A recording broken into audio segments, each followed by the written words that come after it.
ಆತ್ಮೀಯ ಭಗವದ್ಭಕ್ತರೇ, ನಾದ ಬ್ರಹ್ಮ ಪಂಡರಪುರ ವಿಠಲನ ಮಹಿಮೆ ಎಷ್ಟೊಂದು ರೋಚಕ. 8 ಶತಮಾನಗಳ ಪೂರ್ವದಲ್ಲಿ ಮಹಾರಾಷ್ಟ್ರದ ಸೊಲ್ಲಾಪುರ ಜಿಲ್ಲೆಯ ಪುಟ್ಟ ಹಳ್ಳಿಯಲ್ಲಿ ಜರುಗಿದ ಘಟನೆ. ಪುಂಡರೀಕನೆಂಬ ಹೆಸರಿನ ಯುವಕನೊಬ್ಬ ತನ್ನ ತಂದೆ ತಾಯಂದಿರನ್ನು ಅತೀವ ಮಮತೆಯಿಂದ ಹಾಗೂ ಬಹಳ ಎಚ್ಚರಿಕೆಯಿಂದ ಪೋಷಿಸುತ್ತಿದ್ದ. ವೃದ್ಧಾಪ್ಯ ಜೊತೆಗೆ ಅನಾರೋಗ್ಯದಲ್ಲಿದ್ದ ತಂದೆ ತಾಯಂದಿರು ತೀವ್ರ ಸೊರಗಿದ್ದರೂ ಕೂಡ ಶಕ್ತಿ ಮೀರಿ ತನ್ನ ಮಾತಾಪಿತೃಗಳ ಆರೈಕೆಯಲ್ಲಿ ನಿರತರಾಗಿರುತ್ತಿದ್ದ. ಈ ವಿಚಾರ ವೈಕುಂಠದಲ್ಲಿರುವ ಮಹಾವಿಷ್ಣುವಿಗೆ ತಲುಪಿತು. ಒಮ್ಮೆ ಶ್ರೀಕೃಷ್ಣನು ಪುಂಡಲೀಕನು ಸಲ್ಲಿಸುತ್ತಿರುವ ಮಾತಾಪಿತರ ಸೇವೆಯನ್ನು ಪರೀಕ್ಷಿಸುವ ನಿಮಿತ್ತ ಪುಂಡರೀಕನ ಮನೆಗೆ ಆಗಮಿಸುತ್ತಾನೆ. ವಿಶೇಷವೆಂದರೆ ಪುಂಡರೀಕನು ಮಾತಾಪಿತರ ಸೇವೆಯ ಫಲದಿಂದ ವಿಶೇಷ ಸಿದ್ಧಿಯನ್ನು ಪಡೆದಿದ್ದ. ಹೀಗಾಗಿ ಪುಂಡರೀಕನಿಗೆ ತನ್ನ ಮನೆಗೆ ಆಗಮಿಸಿದ ವ್ಯಕ್ತಿ ಶ್ರೀಕೃಷ್ಣನೆಂಬ ವಿಚಾರ ತಿಳಿಯಿತು. ಆದರೆ ಪುಂಡಲೀಕನು ಈ ಸಮಯದಲ್ಲಿ ತನ್ನ ವೃದ್ಧ ತಂದೆ ತಾಯಿಯಂದಿರಿಗೆ ತಾನೇ ಕೈಯಾರೆ ಉಣಿಸುತ್ತಿದ್ದ. ಹೀಗಾಗಿ ಆತ ಮನೆಯ ಮುಂಬಾಗಿಲ ಬದಿಯಲ್ಲೇ ಮೆಟ್ಟಿಲಿನಂತಿದ್ದ ಇಟ್ಟಿಗೆಯ ಮೇಲೆ ಸ್ವಲ್ಪ ಹೊತ್ತು ಇರುವಂತೆ ಶ್ರೀಕೃಷ್ಣನಿಗೆ ಸೂಚಿಸಿದನು. ಶ್ರೀಕೃಷ್ಣನು ಪುಂಡರೀಕನ ಮಾತಿಗೆ ಒಪ್ಪಿ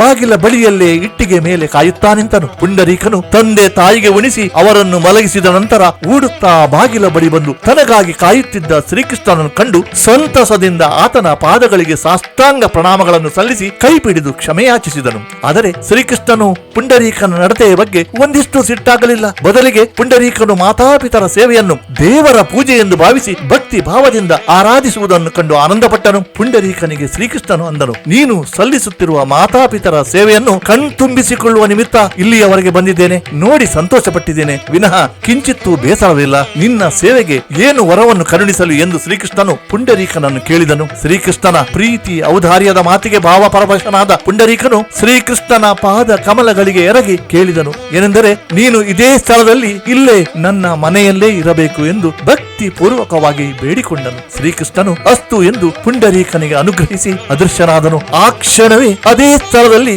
ಇಟ್ಟಿಗೆಯ ಮೇಲೆ ಶ್ರೀಕೃಷ್ಣನ ಶಿಲಾರೂಪ ಯಥಾವತ್ತಾಗಿ ಮೂಡಿತು. ಭಗವಂತನ ಪ್ರತ್ಯಕ್ಷ ಪ್ರತೀಕವಾಗಿರುವ ಈ ಪ್ರತಿಮೆಯು ಅಂದಿನಿಂದ ಪಂಡರಾಪುರ ವಿಠಲ ಎಂಬ ದಿವ್ಯ ನಾಮದೊಂದಿಗೆ ವಿಶ್ವದೆಲ್ಲೆಡೆಯ ಭಕ್ತರನ್ನು ತನ್ನತ್ತ ಸೆಳೆಯುತ್ತಿದೆ. ಪ್ರೀತೋಸ್ತು ಕೃಷ್ಣ ಪ್ರಭು.